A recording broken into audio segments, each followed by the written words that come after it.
She's a conservative and I'm liberal, and yet we've been friends for almost 40 years.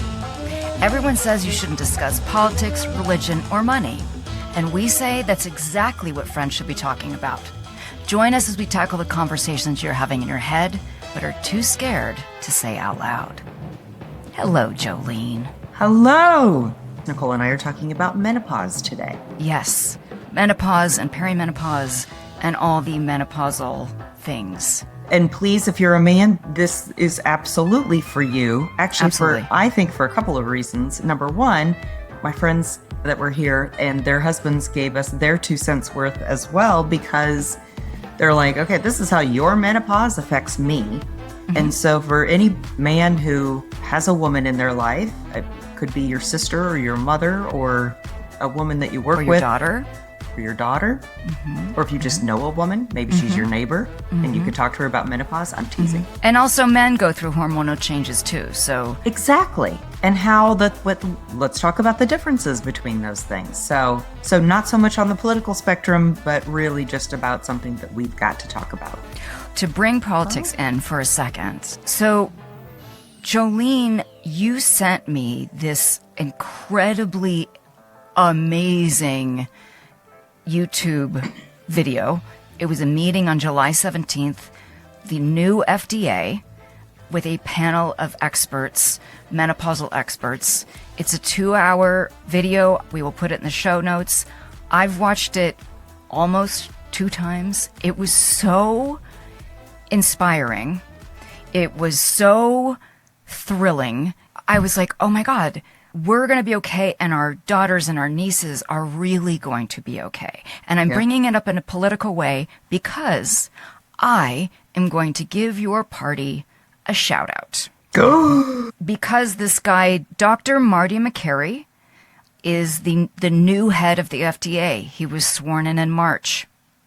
So he is a Trump appointee, and he is incredibly impressive, and he is adamant about learning about this topic, which has not been addressed since the WHI study, July 9th, 2002. There was a Women's Health Initiative study that came out saying that hormone replacement therapy caused breast cancer. And all of a sudden, it was hard stop.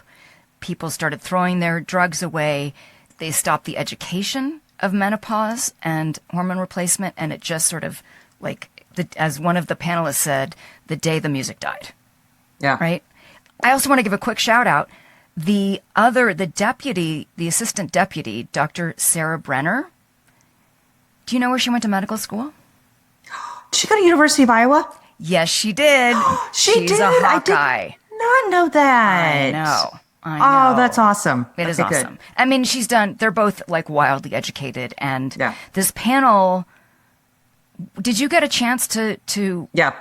God, it's like a plethora of information. I mean, we will put this in the show notes because how much did you learn?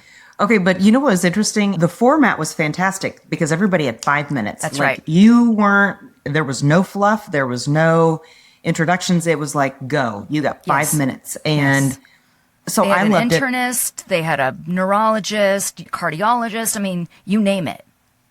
Okay, now can I go back to what you said about you gave a shout out to the FDA?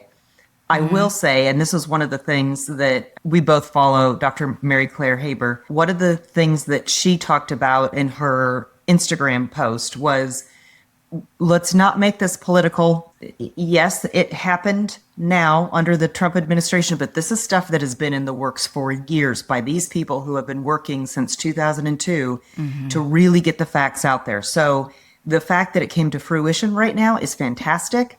And, thank you, Dr. McCary, for doing it. However, this has been stuff that's been in the works for years. So, because Jolene, I didn't see that Dr. Mary Claire Haver, which will put her information in the show notes as well. She's a menopause doctor, and that's like her passion. And you had talked about this post and I couldn't find it. And then you sent me this, and I only bring it up as a political thing because I had my own bias. When I first started it and saw It's FDA. This is the Trump administration. I was like, what is this going to be like? And all of a sudden, within, I don't know, 30 seconds, I was like, what's happening here? This is so awesome. Which is so funny, too, because this is kind of the opposite of our big pharma conversation or our big food conversation that, where we talked about big pharma and all that. So now, I mean, for as much as we were criticizing big pharma in that episode and how they drive so much policy that's being written and turned into laws, that now we're actually advocating for it. And so it's just another reason that we've got to talk about the things that are good and the bad. Yes, and things that they're trying to change and remedy, right? One of the doctors mentioned he was a professor, and he spoke very slowly like a professor. I know, yeah. Remember him? Yeah. And one thing I appreciated, because the common theme is there's this black box label that they have, this warning that they've put on low-dose vaginal estrogen that helps with UTIs. I mean, it helps with basically everything. And they have this black box warning that says it causes all of these cancers and dementia and Alzheimer's, and none of this is true. Yep. And so they are begging the FDA to take this label off. And one thing that I thought was really interesting, Jolene, with the professor's point, he said, please be consistent with he's like, I understand this is a really difficult job. There's so many drugs, and this is where the big pharma part comes in. Like, leave the business to the business and put the labels on all the products, not the ones that you side with. Let the marketing part of that be the business part of it. Let's just look at the facts and deal and be equitable on all items. Yeah. It's interesting, too, that you had mostly women on this panel, but a few men, but that all of the information that is out there now that women can benefit. I mean, this is the takeaway, is that women can absolutely benefit from hormonal therapy. So that means estrogen, progesterone, and testosterone, and that there are not the risks that we've all been told. That's right. And again, this is why we're talking about it, because we've got to advocate for ourselves, and we can't just let a doctor or a pharmacist or the FDA or World Health Organization, I mean, whatever it is, do the research yourself and have these conversations with your doctor. And so whether it's to, hormone therapy to make things better or whatever it is. Well, it's interesting, too, because they made it really clear that education needs to improve, because 30% of residencies actually teach any menopause, and they usually get an hour of menopausal training, when there's like a third of us are menopausal. Everything is focused on baby and delivery, and there's no education. So part of it is also like, it's not your fault if you don't feel right and you go to your doctor and your doctor dismisses you. There are not enough RNs, PAs, pharmacists, doctors that are medically trained in menopause to understand. I am a broken record, as already on this podcast, talking about my journey with my osteoporosis diagnosis, and how there's one of the good for the souls. I have so many today. But one of them, I just listened to a Dr. Mary Claire Haver episode. She's a guest on Dax Shepard's Armchair Therapist. And I'm not really familiar with, I've heard him a little bit, but I just did it like a quick Google today of like, what's the latest one that she's done? And that looked like it was the latest, because I've heard her a bazillion times. But that particular episode was chock full of really amazing information. And one of the things she said is most women go to 6 to 8 doctors, and that was me, before I was actually put on HRT.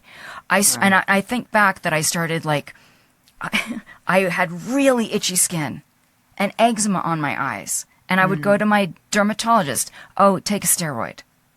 What? And I didn't take it. I was like, I don't want to put a steroid on my eyes. Like, and then it was, whether it was the gynecologist and then the endocrinologist and then the rheumatologist, and you're like, what's going on? And so when I did my own deep dive at that time, I found Dr. Mark Hyman, and that was just 2022, 3, like 2 years ago. It's exploded in the last 2 years, so that now women really have a chance to do some serious deep diving and be heard, not be dismissed. Your heart palpitations are something. Your brain fog is something. The hot flash is about brain heat. Yes. I think we have so much to talk about that I think the bottom line is, and this is the conversation that I had with my friends this weekend when I said, are you taking anything? And both of them were like, no. And I said, do you have these issues? And they're like, well, yeah. They must be having them for a long time because they're 56 years old, right? Right. Because this is the crucial time to start, they're saying. Right. I hope the thought that it's too late for me is not the overwhelming thought when you hear, if you're in your late 50s or early 60s, because the benefit of estrogen, even as we get older in the 70 and 80-year-olds, just for your bone health. And that if you take a look at the reason that women die as a woman gets older, she loses muscle mass and bone density. And so if she were to fall, then that recovery from a broken hip, or she has to have a hip replacement, I mean, those are the situations where women then start to really decline. And if you're strong, the muscle health is so important and bone density is so important that these things can be avoided to begin with by taking hormone replacement therapy.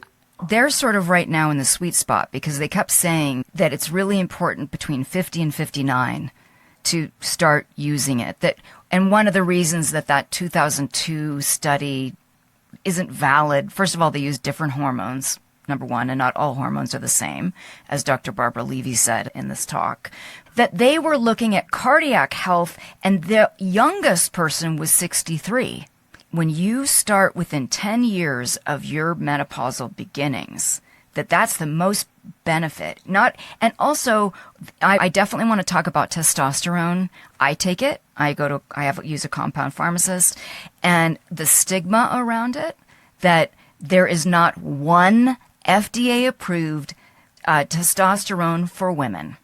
They're all for men, and it's attached to libido, which, it has some effect, but it's more for like strength and like core strength and helping you dealing with balance and all of the things that could possibly happen to you. Like, how about the one doctor that was talking about the study that was done with working women? Oh, I love that. I know. In the 50s, love that. In their 50s and 60s, who they did were a study Fortune 500 women.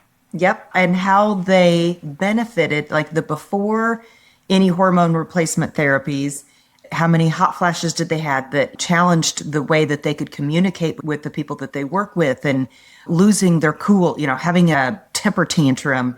Or cognition. They couldn't remember things, and right? Couldn't remember, right? There was a banker who couldn't remember her board members' names. And you're like, oh my God, like I could totally relate to that. She was going to quit. Because she was going to quit her job as a successful working woman. Yeah, and I've written this down. Like, it was a Yale study. They put these women on the hormones, and within 6 months, it dropped dramatically. Because they put another group on placebo. So there were women who were taking a drug, and then the other group had a placebo, so nobody knew who was taking That's right. And the ones that were without HRT, they had 1.5 million more medical visits. And they spent $400 million in the medical system because they weren't on therapy. Now, part of me is like, well, maybe that's... I'm turning into you. Maybe it's a plot. My conspiracy theories have gotten to you. No, I think the bottom line here is the importance of HRT and bone health, brain health, physical health, sexual health. I mean, if you're a man listening to this and your partner has zero sex drive now, She needs hormone replacement therapy. That's right. That being said, not everyone is different. Right? Absolutely. And there aren't enough doctors. So they talked about if you're looking, you can go, I think it's called menopause.org, and it shows physicians that have been trained in menopausal training. They're not, as Dr. Mary Claire said, they're not all fantastic. So you really need to, it's really important. I mean, I've said this before, like caring for my dad, which is a very different story. But one thing that I keep learning is it's really important to advocate for yourself. Yeah. Really check in with yourself. What feels right for you? What feels right for Nicole might not feel right for Jolene, might not feel right. You know, we're all chemistry experiments trying to figure out what we're comfortable with. And quite frankly, a lot of this stuff is not covered by insurance. So, of course, again, it definitely affects poor people who can't afford any of this. Yep. My friend that was here this weekend is a nurse. And so. Oh, that's interesting. And she's not on HRT? Yeah. How about that? Right? Fascinating. Well, and I think because nurses care for other people much more than they care for themselves. So, of course, you know, she's so focused. She's a NICU nurse, so she's focused on these tiny little sweet babies. But she says the healthcare system is just so horrible right now that there are no nurses and doctors working in the hospitals, and ERs are holding patients for days. Is that from COVID, like when people quit? Yeah. And it just that it's not getting better. And that is such a crisis that, you know, as we are talking about, you know, go find a doctor. If you can't find one on this block, go to the next block because you'll find a doctor who can help you. And it's not happening. So does that make you wonder if the whole telehealth of our society now and our healthcare will really kind of flourish because you're like, okay, I want to find somebody who can deal with this. That's so interesting, Jolene, that you said that, because in the Dax Shepard episode that I'll put in the show notes, Dr. Mary Claire talks about that there are telehealth systems now that are being created that are really helping women. Why have your friends not sought any help? I think because we as women think that this is part of the normal aging process, that we're just going to lose our sex drive, and we're going to have hot flashes, and we're going to get moody, and we're going to, you know, forget things. I mean, I think we've been told for so long, this is normal, and there's nothing, like, just welcome to getting old. Just suck it up.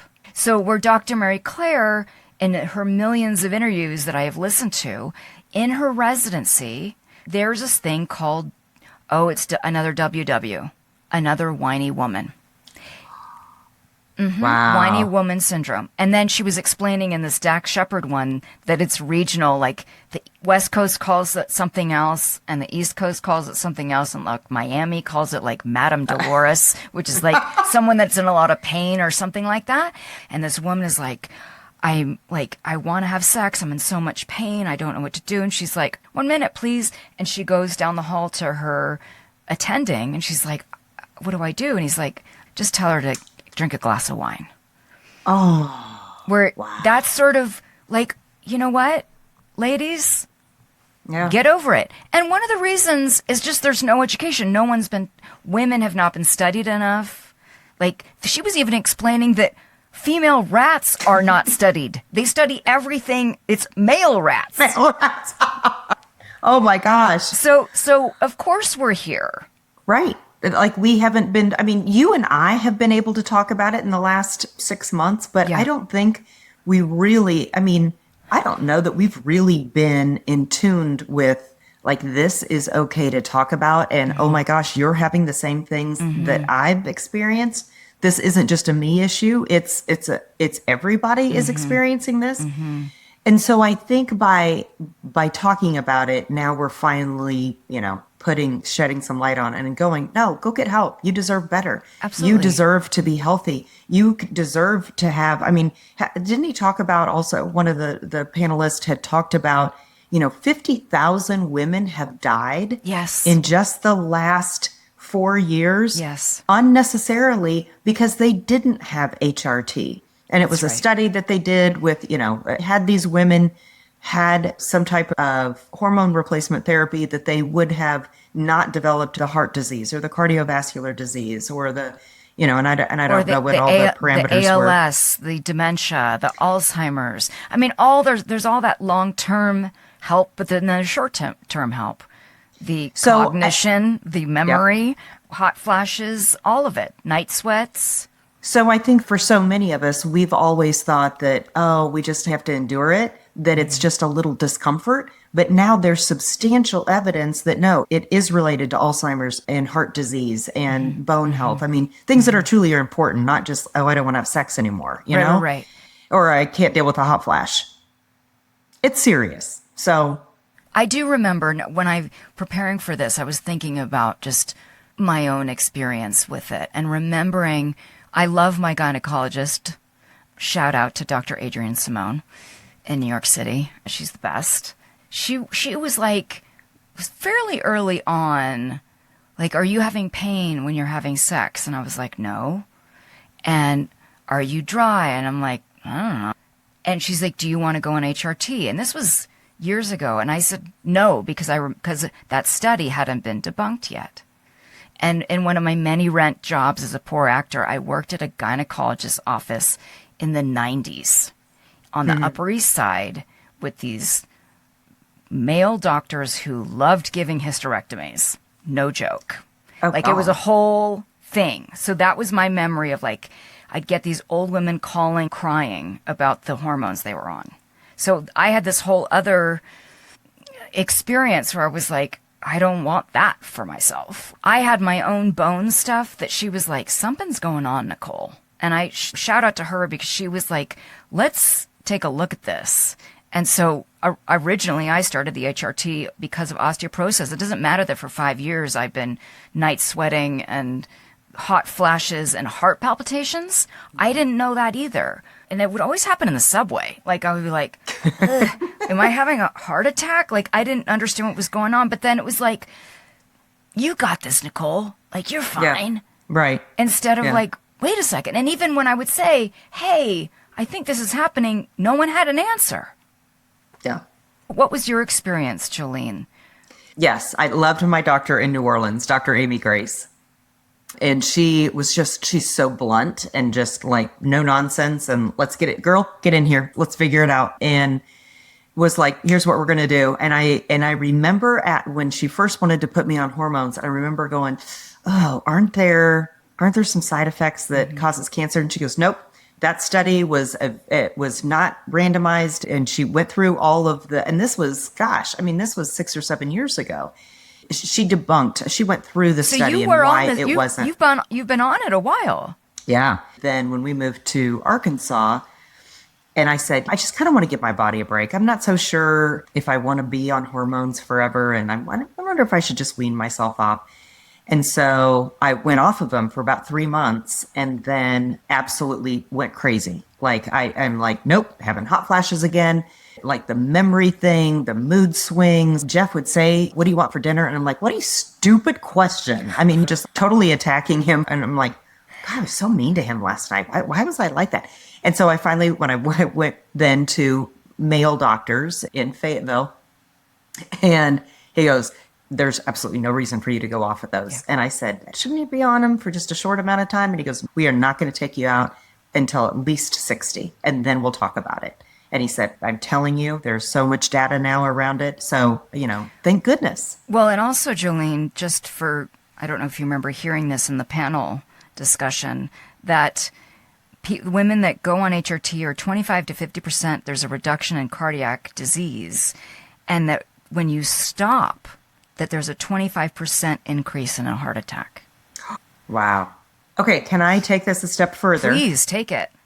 I hope then that there is this intensive study on the importance of hormones and whether it's men or women. And I think we've kind of touched on the men and, men I think it's been such a common thing to talk about low testosterone for men. And how it's called hypergonadism. Is that what she said? Yep. What? For men, it happens at such a much gradual rate. I mean, for women, it's stopping your period. It also starts younger for us than it does for them. Younger and dramatic. Whereas, it kind of happens gradually for men and they're like, oh, I'm fatigued, or I wrote down all of the symptoms for men. So in case you're irritability, depression, decreased sex drive, low loss of muscle mass, increased fat, memory issues, sleep problems, all related to low testosterone. Yes. So, and again, men, I think I'm sure there are a lot of men who just think that's part of the aging process. And Right. no, if you can get help and it is beneficial, and if it shows an improvement in your sleep, how many studies have been done recently about the importance of sleep and how that relates to your brain function and how you perform at work or how you parent or how you study? That is so important. And if that is part of HRT for men and women, like what a huge improvement that makes right there. And it helps obviously with musculature and bone health and all the things that they're seeing that, or they're trying to change how frail we have become the older we get. That they are seeing with studies with hormone replacement that people don't need canes. They don't need walkers. I mean, and then you're not pumping more money into the medical system. You're staying well, which is, I think, what we all want.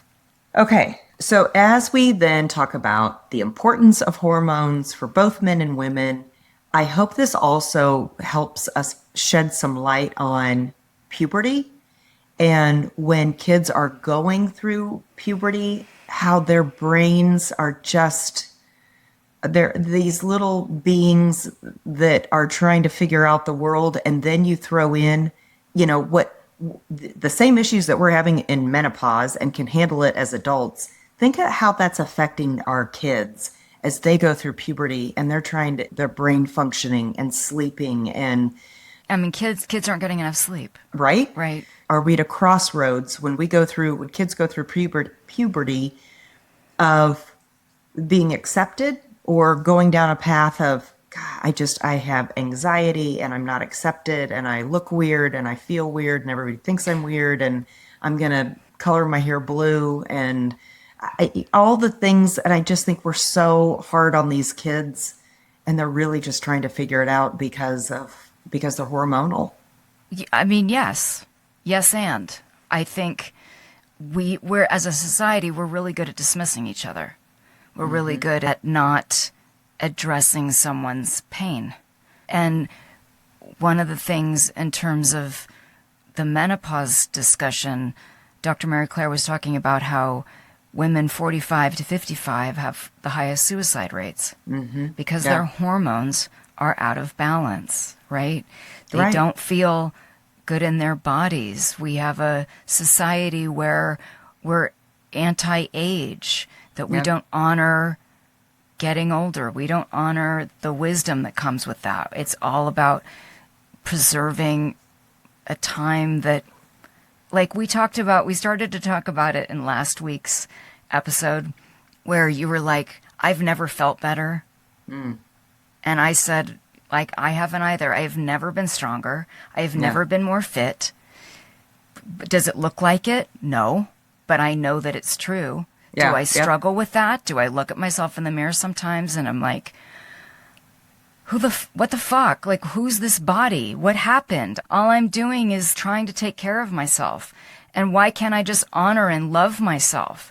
That's all I want. And that's all I want for you. And that's all I want for all the women and all the men. And like you're talking about the kids, we're really all these sort of like just bumping up against each other, insecure. I don't know who I am, what I'm doing, what I want. That doesn't really change. Right. But as I try to look at this from a larger perspective and we talk about hormonal health, it scares me to death. If we start talking about transgender. Oh, I was hoping you would not go down this path. I know. I really want to stick to menopause. I hear what you're saying. I knew as soon as you started bringing up kids, I was like, oh my God, please. Here's my concern. I think that we're finally honing in on hormones. Like we're finally figuring this out, that it's in a really important aspect of our lives and of our bodies, mentally and physically. And so I think at some point we've got to look at that then. And I say this because I've had a family member who's going through it. Is that part not being talked about enough in the transformation? I don't know. I've obviously not been in those rooms. I mean, it struck me on the panel discussion, Dr. Kelly Casperson, where she was talking about how the reason that women don't have a FDA-approved testosterone is because they're claiming that there's not been enough tests on the safety of it. Yeah. I mean, the trans issue, Jolene, is so delicate, and it is such a tiny percent of the country. Right. And I feel like, I think one of the reasons I reacted, and I apologize if I didn't mean to be rude to you, but as liberals, we have been, I feel like it's been very clear that the wokeism thing has really turned all of you off. Yeah. And that the trans thing was such a huge thing in our campaign, and that we now, I'm just going to speak for me, I'm aware of it and aware of how small of a group of people it is. And I'm also aware of how delicate it is. I do have a friend whose child is doing that.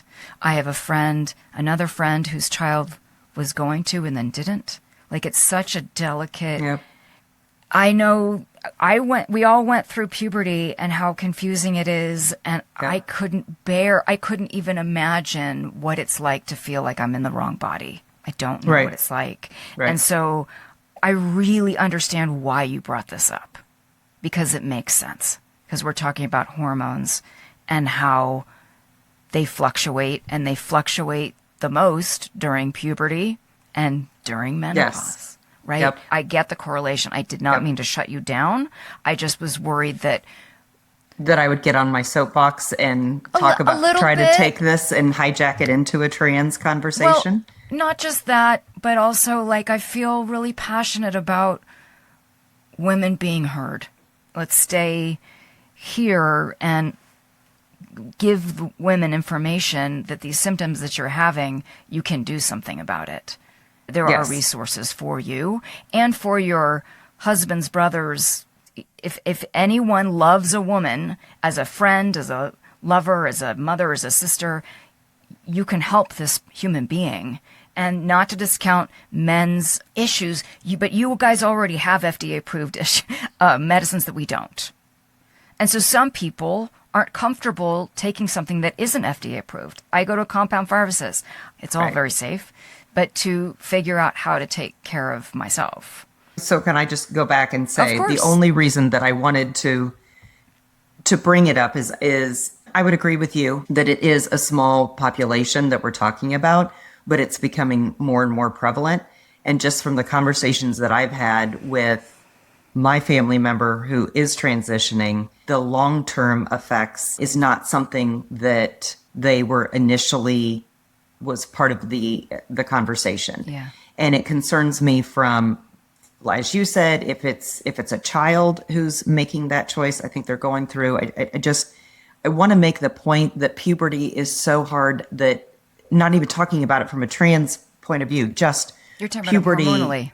Right. And that we're trying to associate so much of the anxiety that our kids are having now, and depression, and all of this, the things that they're going through. And I know we blame it on cell phones and social media, but I think we've dismissed the importance of hormones and what they're physiologically going through, and how we've got to take that into consideration as the onset of being an adult, and the hormones that are suddenly being developed in their body, just as much as on the other end of the spectrum when we're going through menopause, and how those hormones are leaving our bodies. I mean, I think it's a totally valid point, Jolene. I think you're absolutely right. And I think it's an issue that terrifies me to talk about, honestly. In a lot of ways, I agree with you that I don't know what the process is. I would assume There's a lot of counseling. I don't know.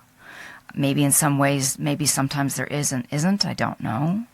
Your hormones do crazy things, and you think a lot of things, and you have suicidal ideation. You have all kinds of things happening as a teenager and as a menopausal woman. I mean, I think honestly, it's great that you brought this up because we're looking at it in a very different way.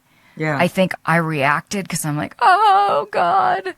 I think it is such a hot issue, and having done, I'm assuming it will air by the time this airs, we did an episode where we watch each other's media for 10 days, and I was kind of astounded at the amount of trans coverage there was in conservative media, which isn't that way in liberal media. So I can also understand it's on your mind because they report on it a lot, and I had no idea.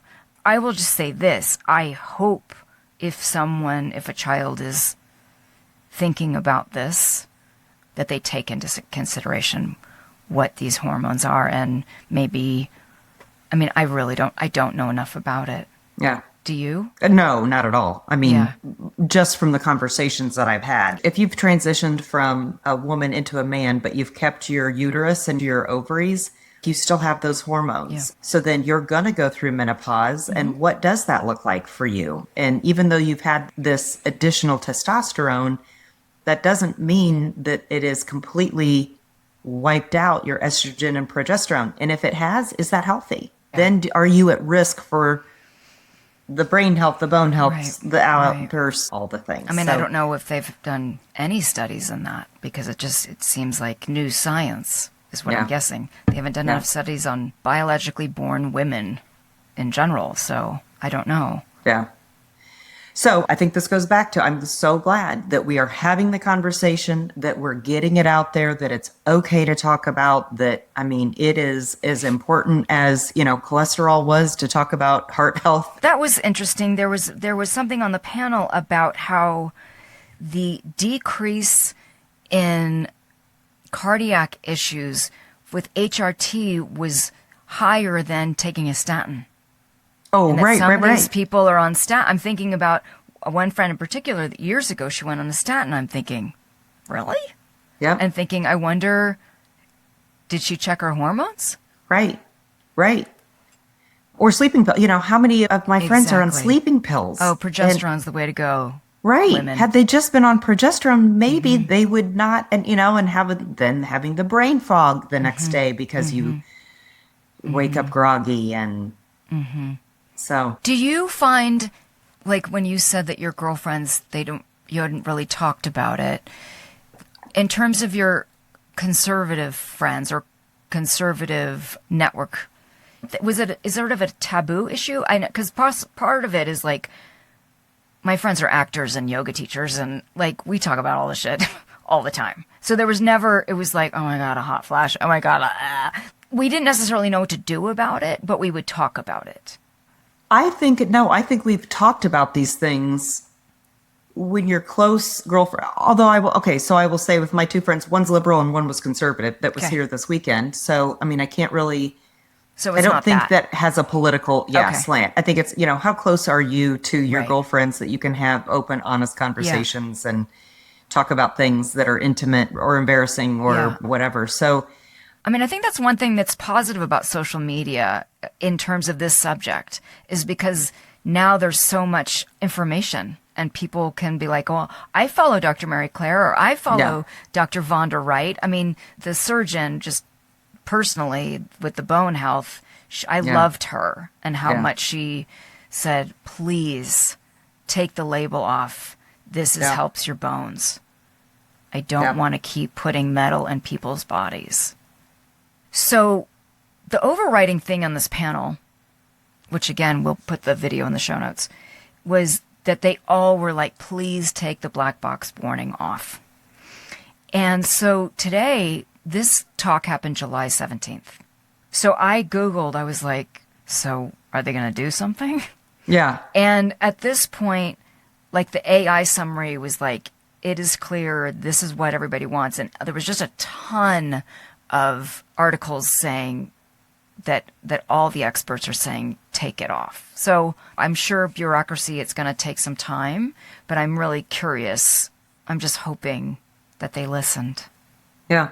But you've got to think it's got to be this trickle down effect, right? I mean, so now it's the education to Yes. all the, how do you get this out to all of the doctors saying, okay, no longer are we abiding Right. by this study, but all of these other studies that have been done that That's prove right. something different, and getting that out to the doctors who then are getting out to the public. Yeah. Unfortunately, and I cringe when I say this, for as much as you and I are advocating for people to get on hormones, that I hope Big Pharma does not take advantage For sure. of this. And now they're going to create all of these miracle drugs and get on the bandwagon going, seeing the dollar signs. Right.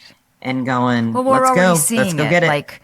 Like people that are commercializing, they're taking advantage of this menopause awareness and the supplements and all the things. And Yeah. you really do have to do your research and figure out what's right for you and what you can afford, quite frankly.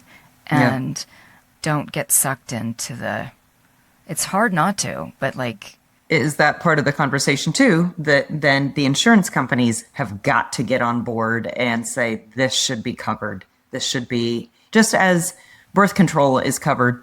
it would save them billions of dollars because Right. it's helping all these people not have all these diseases that would then put them in the hospital. But we had these conversations around the GLP-1s, you Yeah. know? Just simply having people lose weight would help so many other issues, but they're not making it affordable. So again, are we going to be taken advantage of by Big Pharma and, their lobbyists? I think that the answer is yes, because that's where we are. The only thing we can combat that is to be aware of it. Yeah. And I will say that it was exciting for once in my experience as of late to see something run by the government that seemed like it gave me some hope. That was very exciting. That Dr. Marty McCary and Dr. Sarah Brenner seemed to really want to learn and care, and that this was actually a government agency from what it looks like trying to do some good work. Yeah. We'll see what happens. We'll see what they do with it. I'm hoping that people will hold them accountable. I think that's part of it. And maybe it's our responsibility too, not to just be aware of Big Pharma, but maybe not get sucked into that Yeah. once it becomes the bright and shiny thing to take, Yeah. right? We'll see in the next 6 months to a year, right? Yeah, How this all right. develops. And also, it's because it's such a bureaucratic machine, how long does this take? I kept thinking about it as I was Yeah. watching this video, okay, it's the FDA. How Yeah. long is this? What does that mean? We'll take this into consideration. Yeah. A year, 5 years? What are we talking about here? And there was no real answer. You were sort of watching the beginning of history, of a Right. possible new history. Yeah. Herstory, which is exciting. Herstory. Herstory. These conversations are teaching me so much about my own fears and my own control issues.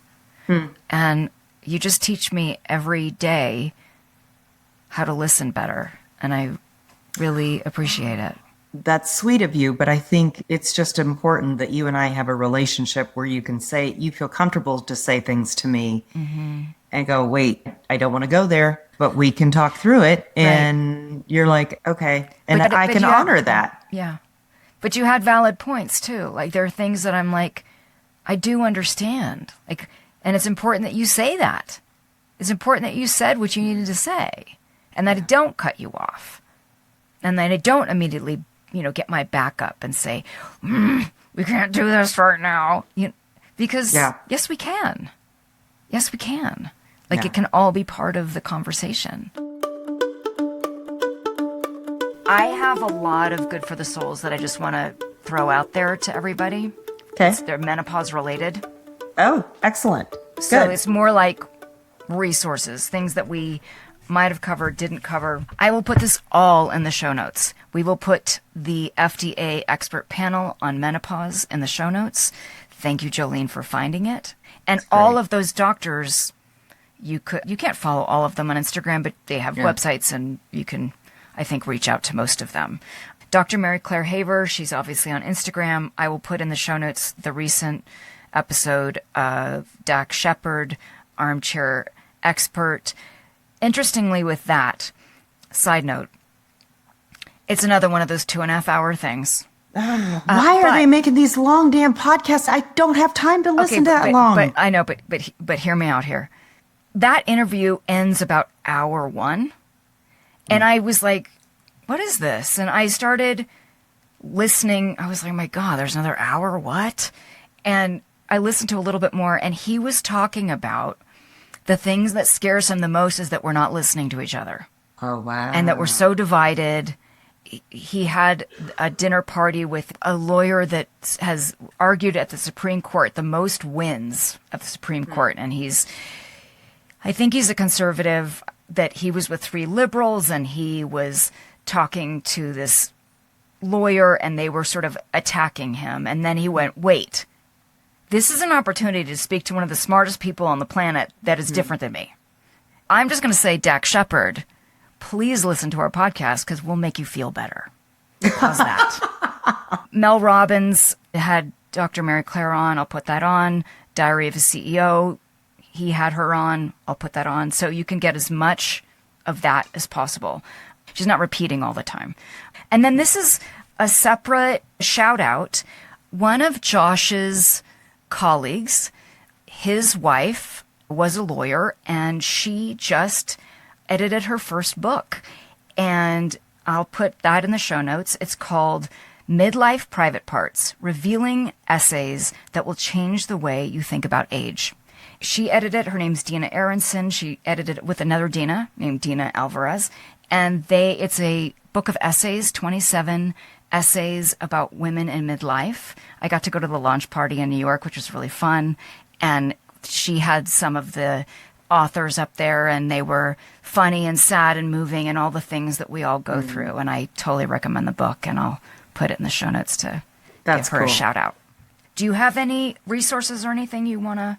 No, I don't. I do have a would you rather. I'm ready. Would you rather be president for 1 chaotic week or the press secretary for 1 year? That's really good. Isn't that a good one?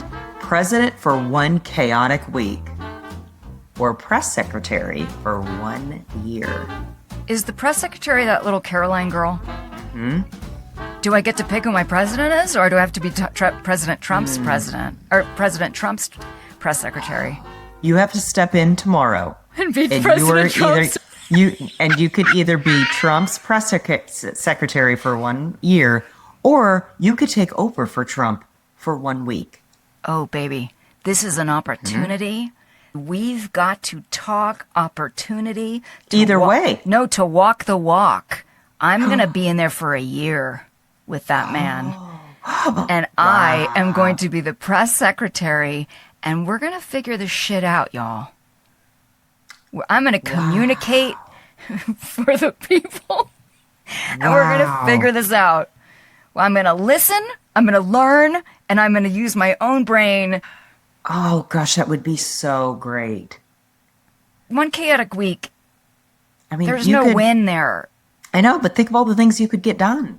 You could sign all these executive orders. Because it doesn't work. That's why I think I need to be the press secretary. I need to get in there. I need to get granular. I need to figure this stuff out. You know what? The fucking ego on me, right? So dumb. But I'm actually meaning like we could actually walk the walk. Right. Or like maybe we could be co-press secretaries. No, I think it would be really smart that you have, like, the opposite party has to provide the press secretary the information. Like, how do we do this? So I'm like, guess what? Don't do that. But as you're coming out and you're going, so we signed this today. Don't know why, but we did. And okay, It's up to what you questions y'all guys. got for me? Yep. 2026. I don't know. Let's talk about it. That would be funny. That would be funny.